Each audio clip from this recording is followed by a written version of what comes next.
রেজাউন বাবু মুর্শিদাবাদ থেকে এসেছিলেন আমার কাছে একটা রিপোর্ট নিয়ে। রিপোর্টে ওনার কিডনিতে একটা টিউমার জাতীয় বলে আমরা সন্দেহ করছিলাম।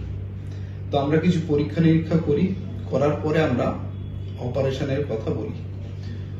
উনি ওই রিপোর্ট নিয়ে আরো বিভিন্ন জায়গায় দেখিয়েছেন এবং প্রত্যেকেই বলার উদ্দেশ্য ছিল যে ওনার কিডনিটাকে পুরোটা বাদ দিতে হবে, বাদ দিয়ে অপারেশন করতে হবে। আমার কাছে যখন আসে আমরা রিপোর্টটাকে দেখে একটা আলোচনা আমরা করি যে আমাদের উদ্দেশ্য থাকবে ওনার কিডনিটা রেখে অপারেশন করা। সেই মতো ওনাকে ভর্তি করি। অপারেশন করার সময় আমরা কিডনিটাকে রেখেই অপারেশন করি। কিডনিটা রেখে মাংসপিণ্ডটাকে শুধু আমরা বাদ দিয়েছি, যেটাকে আমাদের পরিভাষায় পার্শিয়াল নেফ্রেক্টমি বা নেফ্রন স্পেয়ারিং সার্জারি বলে। অপারেশনের পরে আজকের প্রায় 10-12 দিন হয়ে গেছেন। উনি আমার কাছে দেখাতে এসেছেন পোস্ট অপ পিরিয়ডে ফলো আপে। চিকিৎসা অনুযায়ী উনি absolutely fit and fine. Post operative কোনো কমপ্লিকেশন হয়নি। খুব সুন্দর পোস্ট অপারেটিভ রিকভারি হয়েছে। আজকের রেজাউন বাবুর মুখ দিয়ে শুনবো ওনার জার্নি।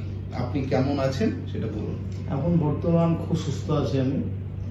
আমার যখন 17 তারিখে আমি বহরমপুরে ডাক্তার দেখিয়েছিলাম, তো ডাক্তারে রিপোর্ট করতে বলেছিল। রিপোর্ট করার পর বললো যে এটা টিউমার হয়ে গেছে, আপনার একটা কিডনি বাদ দিতে হবে।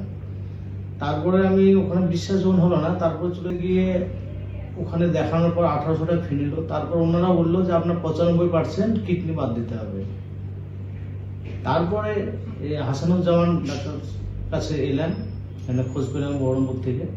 ইনি বলল যে আপনার কিডনি বাদ যাবে না, কিডনিতে একটা সিস্ট হয়েছে, আমি গ্যারান্টির সহিত বলছি আপনার কিডনি বাদ যাবে না। আমি তারপরে ভয় করছিলাম হয়তো কিডনি বাদ চলে যাবে। উনি বললো যে আপনার কিডনি বাদ যাবে না, আপনার সিস্ট হয়েছে, আমি অপারেশন করে দেবো, তাতে আপনি 1 সপ্তাহের মধ্যে সুস্থভাবে হেঁটে বাড়ি চলে যাবেন। তো সেটাই হয়েছে। আমি 1 তারিখে অপারেশন করেছিলাম, 7 তারিখে ছাড় দিয়েছিল। আমি ট্রেনে বাড়ি গিয়েছিলাম বহরমপুর। আবার আজকে দেখা করতে গেছিলাম, ডাক্তারবাবুর সঙ্গে দেখা করলাম। এখন সুস্থ ফিট আছে। Very good.